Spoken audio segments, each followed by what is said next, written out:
A paz do Senhor Jesus, eu sou a doutora Mariana Mendes. Hoje, 28 de novembro de 2024, eu quero compartilhar mais uma menção da palavra do Senhor. Como diz o salmista no Salmo 119, a palavra do Senhor ela é lâmpada para os nossos pés. É por isso que devemos meditar diariamente, para iluminar a nossa vida, para trazer luz para a nossa vida. A passagem de hoje encontra-se no segundo livro de Samuel, capítulo 22, versículo 47, onde Davi, num cântico de gratidão a Deus, diz: "O Senhor vive, bendita seja a minha rocha, exaltado seja Deus, a rocha que me salva." Essa declaração de amor, de exaltação, de gratidão, de adoração de Davi para Deus foi feito logo após o Senhor livrar Davi das mãos dos seus inimigos e de Saul. Pois Davi, ele é o homem segundo o coração de Deus, pois tudo de bom que acontece na vida dele, ele agradece ao Senhor. Ele reconhece que o mérito não vem dele, que o mérito é de Deus, que a benevolência vem do Senhor, que Deus é supremo. Davi, ele reconhece os atributos do Senhor. Ele sabe quem é o Deus que ele serve, que é o Deus criador, onipotente, onisciente, onipresente. É o Deus soberano que está no controle de todas as coisas e todas as suas vitórias. Davi, ele declarava o seu amor e a sua gratidão ao Senhor. Davi, ele nos ensina como nós devemos nos portar diante ao Senhor. Nós temos que compreender que nós somos frágeis, que nós somos limitados, mas o nosso Criador, o nosso Pai, ele jamais é limitado e a força dele resplandece nas nossas vidas. Esse cântico relatado no segundo capítulo, no 22º capítulo do segundo livro de Samuel, são diversos versículos onde Davi faz realmente uma declaração de amor e de obediência para Deus e de gratidão. Eu queria também mencionar o que ele diz no versículo 31 ao 36, que diz assim: "Este é o Deus cujo caminho é perfeito, a palavra do Senhor é comprovadamente genuína. Ele é escudo para todos os que nele se refugiam. Pois quem é Deus além do Senhor? E quem é rocha senão o nosso Deus? É Deus quem me reveste de força e torna perfeito o meu caminho. Ele me faz correr veloz como a gazela e me firma os passos nos lugares altos. É Ele que treina as minhas mãos para a batalha, e assim os meus braços vergam o arco de bronze. Tu me dás o teu escudo de livramento, a tua ajuda me fez forte. Alarga sob mim o meu caminho, para que os meus tornozelos não se torçam." Como é maravilhoso Davi dizer que é Deus que treina as mãos dele para a batalha. Eu acho isso espetacular, a humildade de Davi, pois quantas pessoas por muito menos se exaltam a si próprio, colocam o mérito apenas na sua própria força, no seu próprio entendimento. Mas Davi, ele sabe que todos os dons e talentos que ele tinha vinham do Senhor Deus. E assim também é na nossa vida. Mesmo que talvez você não reconheça, talvez que eu não reconheça, mas todos os nossos dons, todos os nossos talentos, os nossos predicados são dados pelo Senhor, são presentes de Deus. E é por isso que tudo nós temos que fazer para a honra e glória do Senhor. Por isso que todos os nossos dons, todos os nossos talentos têm que ser dedicados ao Senhor. E nós temos que reconhecer que o Senhor é essa rocha que Davi relata, porque Deus é uma rocha, Ele é inabalável, Ele é indestrutível, nada é capaz de acabar com Ele. Deus, Ele é maravilhoso e os seus olhos estão sobre nós e sobre todos aqueles que o temem, a sua benevolência, a sua bênção e o seu amor está sobre aqueles que o temem, sobre aqueles que o buscam, sobre aqueles que confiam nele. A meditação de hoje diz: a gratidão abre novas portas na vida, a ponto de nos impulsionar para um amanhã melhor. E eu tenho um testemunho para contar hoje. No mês passado, no dia 15 de outubro, meu avô faleceu.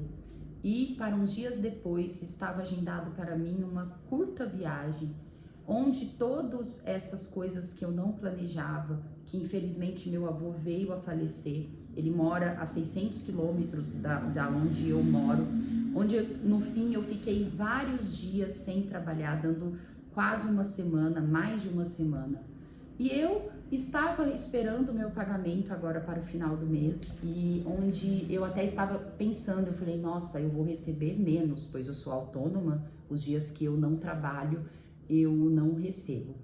Porém, Deus me surpreendeu, pois eu recebi o meu holerite e estava até além do que eu ganhei o mês anterior. Então, eu vejo o cuidado do Senhor com as nossas vidas. O Senhor é aquele Deus de provisão, é aquele Deus que sabe de tudo que a gente precisa. E mesmo quando vem algo inesperado, algo que nós não estejamos planejados, o Senhor, Ele é fiel para cuidar da nossa vida e para entrar com providência. E eu estou muito, glória a Deus nesse momento, eu estou muito grata ao Senhor pelo cuidado que Ele tem na nossa vida. Pois é por isso que nós temos que fazer o que na meditação passada, buscar o reino de Deus, pois Deus, Ele é capaz sim de acrescentar na nossa vida todas as outras coisas, tudo aquilo que é necessário, pois Ele, como ninguém, conhece a nossa vida, conhece a circunstância que estamos vivendo, Ele nos conhece e Ele honra todos nós, todos aqueles que creem nele, que têm a fé nele. Podemos passar por percalços, algumas vezes esperamos um resultado que não é o resultado que Deus nos dá, aguardamos com expectativa algumas coisas darem certo e no fim não dá. Mas nós temos que compreender que o Senhor, Ele sabe do oculto e do escondido, Ele sabe o que está por trás das coisas que nós estamos vendo, coisas que nós não somos capazes de compreender. E Deus, Ele nos livra, mesmo quando não gostamos do resultado. Nós temos que saber que tudo isso cooperou para o nosso bem e que a vontade de Deus, ela é perfeita, ela é agradável e Deus sabe o motivo do que está acontecendo, por que estamos passando por alguma dificuldade. Mas cabe a nós dar glória e dar graças a tudo que Deus faz, pois a sua misericórdia, o seu amor, ele dura para sempre. E Deus, ele é bom, independente do resultado que vivemos aqui na terra, pois nós somos seres feitos para a eternidade, nós somos feitos para a glória eterna. E não é 60, 80 anos de dificuldade que vai definir o nosso futuro eterno.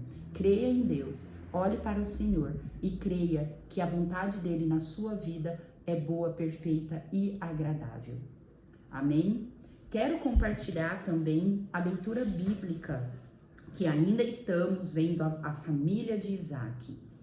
Isaac, em Gênesis 27, nós vamos ver que está no fim dos seus dias. E é uma história extremamente interessante. É uma história que faz nós compreendermos as coisas mais da vida, o que é o nosso Deus, os atributos do Senhor. Nós começamos a perceber o quanto a palavra do Senhor, ela é verdadeira, ela é eficaz e não é nunca vazia, que ela sempre preenche as nossas vidas e que Deus, ele não volta atrás de todas as promessas que ele impõe para cada um de nós. Em Gênesis 27, inicia dizendo que Isaac já está no fim da vida, já encontra-se velho e ele mal enxergava. Quando Isaac envelheceu, ele tinha uma deficiência visual no qual ele enxergava muito pouco. E a palavra vai dizer que Isaac, percebendo que estava no fim dos seus dias, ele vai até Esaú e pede para Esaú caçar algo para ele comer e fazer a comida para ele, e que após ele se alimentar, ele iria dar a bênção final, ele iria abençoar a vida de Esaú. Rebeca, ela escutou Isaac dizendo isso a Esaú, e ela foi atrás de Jacó, onde pediu para Jacó fazer a comida, preparar algo que ela ia preparar algo para Jacó, oferecer para Isaac, para que a bênção de Isaac fosse na vida de Jacó, como Deus prometera para ela. Porém, nós humanos, muitas vezes nós achamos que quando nós somos abençoados, quando nós temos uma promessa, nós precisamos dar um jeito, nós precisamos ajudar a Deus. Rebeca não conhecia muitos atributos do Senhor. E naquele momento ela imaginou que ela precisava fazer alguma coisa. E por mais que o resultado foi da forma como nós conhecemos a história, nós olhando para o Senhor, nós sabemos que Deus ele jamais precisa de ajuda. Rebeca, naquela sua precipitação, foi até Jacó, e Jacó ficou receoso, pois ele mesmo disse, ele falou, mas eu não tenho pelo, Esaú ele é peludo, meu pai vai reconhecer que eu estou enganando ele. E naquele momento, a Rebeca teve a ideia, juntamente com Jacó teve a ideia de se cobrir com pelos de cabrito, para poder ficar mais com uma aparência peluda e poder enganar o seu pai Isaac. E Isaac, ouvindo Jacó chegando, perguntou quem era, e Jacó disse assim, onde eu quero compartilhar a partir do versículo 19 em Gênesis 27. Jacó disse a seu pai, sou eu, Esaú, seu filho mais velho, fiz como o Senhor me disse, agora assente-se, coma do que cacei para que me abençoe. Isaac perguntou ao filho, como encontrou a caça tão depressa, meu filho? Ele respondeu, o Senhor, o seu Deus, a colocou no meu caminho. Então Isaac disse a Jacó, chegue mais perto, meu filho, para que eu possa apalpá-lo e saber se você é realmente meu filho Esaú. Jacó aproximou-se do seu pai Isaac, que o apalpou e disse, a voz é de Jacó, mas os braços são de Esaú. Não reconheceu, pois seus braços estavam peludos como os de Esaú, seu irmão, e o abençoou. Isaac perguntou-lhe outra vez, você é mesmo meu filho Esaú? E ele respondeu, sou. Então lhe disse, meu filho, traga-me da sua caça para que eu coma e o abençoe. Jacó a trouxe, o pai comeu, também trouxe vinho e ele bebeu. Então seu pai Isaac lhe disse, venha cá, meu filho, dê-me um beijo. Ele se aproximou e o beijou. Quando sentiu o cheiro de suas roupas, Isaac o abençoou, dizendo, o cheiro de meu filho é como o cheiro de um campo que o Senhor abençoou. Que Deus lhe conceda do céu o orvalho e da terra a riqueza, com muito cereal e muito vinho. Que as nações o sirvam e os povos se curvem diante de você. Seja senhor dos seus irmãos e curvem-se diante de você os filhos de sua mãe. Malditos sejam os que amaldiçoarem e benditos seja os que te abençoarem.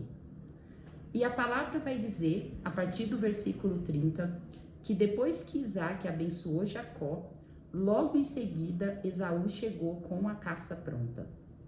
Na hora que Isaac se apresentou, na hora que Esaú se apresentou para Isaac, Isaac achou estranho e disse, mas eu já abençoei. E Esaú na hora entendeu que alguém enganara o seu pai Isaac. Naquele momento, Esaú, ele ficou irado e ele disse, Jacó já me enganou uma vez, referindo à vez que Jacó vendeu, comprou a bênção da primogenitura de Esaú, que eu discordo de Esaú, pois Jacó daquela vez não enganou Esaú. Jacó, ele fez uma proposta para Esaú, perguntando se ele venderia, a sua primogenitura em troca de um prato de sopa de lentilhas. E Esaú, compulsivo, não valorizando as suas bênçãos, cedeu para Jacó. mas o ser humano é bem como Esaú. Nós muitas vezes erramos, somos compulsivos e depois a gente quer colocar culpa nas outras pessoas dos nossos próprios erros. E naquele momento, Esaú disse para Isaac: é a segunda vez que ele me engana. E ele fala: mas pai, eu preciso da bênção. Naquele momento, Esaú começa a cobrar Isaac: eu preciso da bênção. Aquele povo valorizava muito as suas palavras, pois naquela época, há milhares e milhares e milhares de anos atrás, as pessoas não existiam contratos como a gente conhece hoje, em papel, datilografados, impressos, registrados em cartório. Tudo que as pessoas combinavam, os acordos eram feitos verbais. Era uma população que valorizava muito o que saía da boca deles. E naquele momento Isaac falou: mas eu já dei a bênção, eu não tenho como retroceder. E Esaú ficou desesperado, pedindo: mas pai, abençoe também a mim, me abençoa, pois a bênção pertencia a mim. Ele falou: sim, pertencia a você, mas eu já abençoei, e agora não tem como voltar. E é muito interessante que nesse momento Isaac disse a ele: eu constituí Senhor sobre você. No versículo 37, Isaac vai dizer assim a Esaú: eu constituí o seu irmão Senhor sobre você, e a todos os seus parentes eu tornei servos de Jacó, e ele supri de cereal e de vinho. O que eu posso fazer agora, meu filho? E mesmo assim, Isaac, ele honrou a bênção que ele deu para o seu filho Jacó e também liberou uma bênção para Esaú, onde ele disse: sua habitação será longe das terras férteis, distante do orvalho que desce do alto céu. Você viverá por sua espada e servirá a seu irmão, mas quando você não suportar mais, arrancará do pescoço o jugo. E a palavra vai dizer que Esaú guardou com rancor a bênção que ele recebeu do pai e também no que Jacó tinha feito. E naquele momento ele jurou Jacó de morte. Rebeca, ouvindo tudo aquilo, ficou desesperada, chegou até Jacó e falou: Jacó, vai para a casa do meu irmão Labão, vai para a terra de Harã, onde Labão está, e fique lá, até a raiva do seu irmão passar. E Rebeca chegou a Isaac e falou: eu não aguento mais as esposas de Esaú me desonrar, fazer coisas que me deixam tão chateadas. Eu não quero que Jacó case com mulheres dessa terra. Vou mandá-lo para a casa do meu irmão Labão, para que lá ele possa casar. E Isaac assim consentiu. Que história muito perplexa, mas muito maravilhosa. Como vemos a mão e o poder de Deus nessa história, a misericórdia, como são exemplos para nós não seguirmos, mas como nós apresentamos, como nós aprendemos sobre Deus quando meditamos nessa palavra. Esaú, ele nunca ligou para suas bênçãos, ele foi rebelde para com os pais, ele não obedecia Isaac e Rebeca, tanto que ele acabou casando com duas mulheres da região, mulheres pagãs, mulheres que muitos levou ele para caminhos tortuosos, que aborrecia os seus sogros, Isaac e Rebeca. Esaú, ele errou muito e todas as consequências da vida dele ter vendido sua primogenitura, ele colheu. E nós sabemos que a linhagem de Esaú deu origem aos Edomitas, que são irmãos da nação de Israel, porém que também causou muita dor para o povo de Israel, pois nós vamos saber que no futuro, quando a nação de Israel foi levado cativo para a Babilônia, os Edomitas muito se agradou e caçoaram de Israel, zombaram de Israel, e a mão do Senhor poderosa foi para eles. Pois Deus, ele não se agrada de zombaria, de injustiça. E essa passagem é maravilhosa. E a partir daqui vai dar origem à saga de Jacó, onde Jacó também vai sofrer consequências cruéis dele ter enganado seu pai, dele ter enganado seu irmão. a bênção estava sobre a vida dele, ele já tinha a promessa da primogenitura, mesmo sendo o segundo irmão, só que ele e a sua mãe Rebeca não tiveram fé suficiente para entender que Deus faria na vida deles, independente das escolhas dele. E todas as consequências dos erros, nós vamos ver que Jacó vai sofrer. Mas a bênção de Deus na vida dele e todas as promessas que Deus tinha para a vida de Jacó, nós também vamos ver acontecer na mesma magnitude. Que essa palavra possa abençoar a sua vida. Amo vocês em Cristo Jesus. Até amanhã.